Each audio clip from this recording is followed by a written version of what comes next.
firstly, could you give me some background on what's actually happened here with the pipeline, what the issue is? So the issue was that during the last drought, there were solutions that were being brought forward to try and make the community more resilient, because knowing there would be another drought coming on at some stage, there were all sorts of solutions put forward. One of those solutions was that during a time of extreme drought, some of the fields along the riverbank could be watered from water out of the river. Once it got to the stage where we were restricted in how much water to bring out of the river, we had bores that we could use to water those fields. But it made more sense to use those bores to feed into the water treatment facility rather than use that bore water to water the fields. But then you have those fields that have no water on them, they start to turn brown, the grass dies off, and there's significant cost to actually then put turf on that once you come out of the drought. There are all sorts of solutions being put forward. One of the solutions was to take the bore water to the water treatment plant, but to still have water available for those fields, bring a pipeline, a 13.2 kilometre pipeline from the sewage treatment plant, so treated effluent we're talking about here, bring that across in a pipeline so that you could put that treated effluent on the fields across the playing fields there to keep them alive during a time of extreme drought.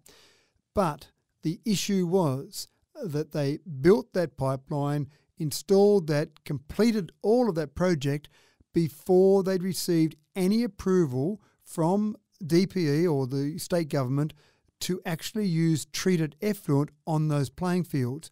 And once that pipeline was completed, then it was left over to the new CEO and the new council. And when permission was sought to actually put treated effluent in that pipeline across to those playing fields, the state government said there is no way that you'll be given permission to put treated effluent on those playing fields, because those playing fields sit directly above the aquifer. That means that water, that treated effluent, can go down into the aquifer. Then you pull that out of the aquifer via your bores and put it into a water treatment facility. Effectively, you're taking treated effluent and then sending it out to people to drink. You're not going to get permission to do that. So suddenly we realise there's a pipeline that's been built without the correct approvals in the first place, which really is designed to take water that we can't use or take treated effluent that we can't use.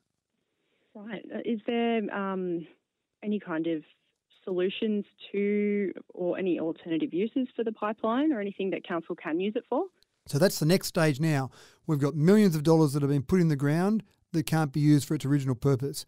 Now what we're doing is asking our staff to go and investigate different options in how we can possibly use that pipeline. Obviously, it's the main expense is putting the pipeline in the ground. It's not worth going and pulling that pipeline up, because obviously more expense than just to pull those pipes out of the ground. So there are different solutions that will be looked at, and we've asked staff to go back, look at some solutions, put some costing around those solutions, and then at some point in time in the near future, councillors will have the tough decision to make. Do they spend more money on doing additional projects or additional components of projects to be able to take advantage of the pipeline that you've got in the ground, or do you walk away from the millions of dollars that have been put in the ground? And for example, you might be able to use backwash water from the water treatment facility and take water back up the pipeline to some of the sporting fields that are on the way back towards the sewage treatment plant.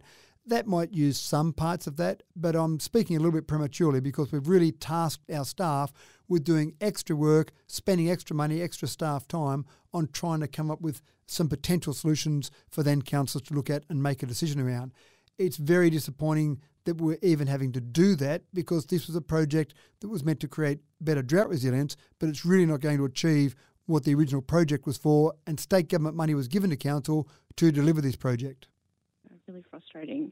Is there anything else that you'd like to add at all on the issue? It really is a failing of that trust the community has in a council to be able to deliver projects that are going to give the community what they need. And it's a failing with the state government as well. State government gives money to a council in good faith, and we always say to the state government, we are really good at delivering projects. We can deliver projects very efficiently. In this case, there's been a complete failure of the ability of the council to deliver that project. I seem to be saying it every week at the moment, but I do apologise on behalf of the current group of councillors and the current management, senior management of council, do apologise for what's happened here.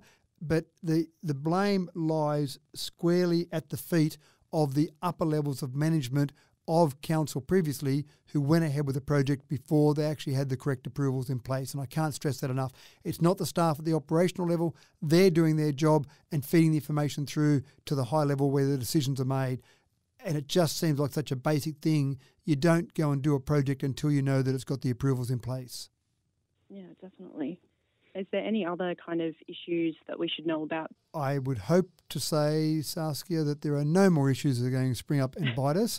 But my past experience so far in the 7 months since we've been with this new council is that we are finding many issues from the last council. So I keep hoping that this is the last one. I hope that this is the last one, but maybe there'll be something else that'll come up in the future. But all we can do, this council is very committed on and focused on going forward and making sure we deliver as a council should be delivering. Well, thank you so much for your time.